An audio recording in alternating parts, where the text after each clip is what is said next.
देश में पुरस्कृत करने की जरूरत है। भारत रत्न जैसे चीजों से बिहार की राजनीति में गिरिराज सिंह का नीतीश कुमार के लिए भारत रत्न की मांग उठाना एक दिलचस्प घटनाक्रम है, जो राज्य और केंद्र की सियासी तस्वीर को नया मोड़ दे सकता है। पहले नीतीश कुमार के खिलाफ तीखे बयान देने वाले गिरिराज सिंह का अचानक यू टर्न लेना किसी राजनीतिक रणनीति से कम नहीं लगता। और मैं तो कहता हूं कि नीतीश कुमार इतने दिनों तक मुख्यमंत्री रहे। आज के बच्चे जो 30 साल के हो गए हैं, उन्होंने नहीं देखा लालू जी का जंगल राज, कुव्यवस्था, सड़कें, अस्पताल, स्कूल जर्जर स्थिति थी। आज उसको एक ऊंचाई पर ले जाने का काम किया। और उड़ीसा में नवीन पटनायक ने भी बरसों तक सेवा की। ऐसे व्यक्ति को देश में पुरस्कृत करने की जरूरत है, चाहे जिस भी पद से स्वीकार किया जाए। भारत रत्न जैसे चीजों से, खासकर जब उनकी पार्टी जेडीयू अब बीजेपी के साथ गठबंधन में है। ये कदम बीजेपी और जेडीयू के बीच सत्ता साझेदारी की गहरी सियासी परतों को उजागर करता है।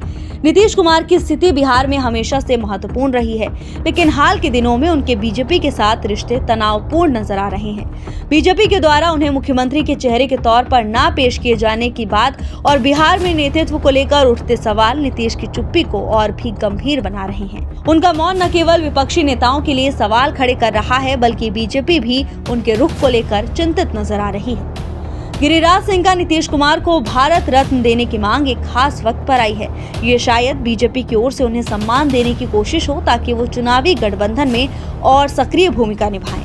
इससे ये भी संकेत मिलता है कि बीजेपी और जेडीयू के रिश्तों में न केवल तनाव कम करने, बल्कि नीतीश कुमार को गठबंधन के प्रति सकारात्मक बनाए रखने की एक कोशिश हो सकती है। ये बात भी ध्यान देने योग्य है कि गिरिराज सिंह का बयान तेजस्वी यादव और अन्य विपक्षी नेताओं के आरोपों के बावजूद बीजेपी के द्वारा नीतीश कुमार को मनाने की एक रणनीति हो सकती है।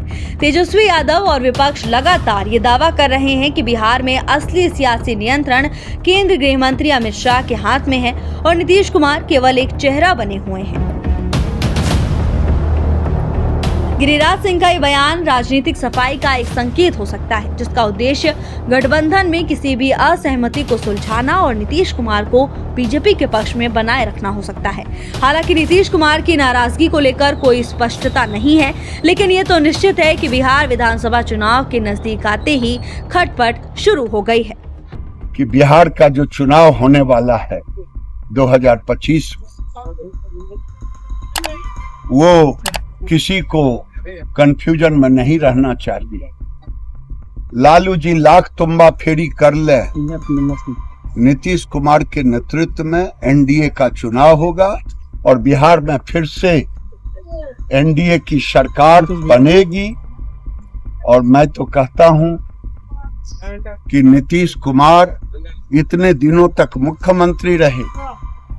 आज के बच्चे जो 30 साल के हो गए हैं, उन्होंने नहीं देखा लालू जी का जंगल राज, कुव्यवस्था, सड़कें, अस्पताल, स्कूल जर्जर स्थिति थी।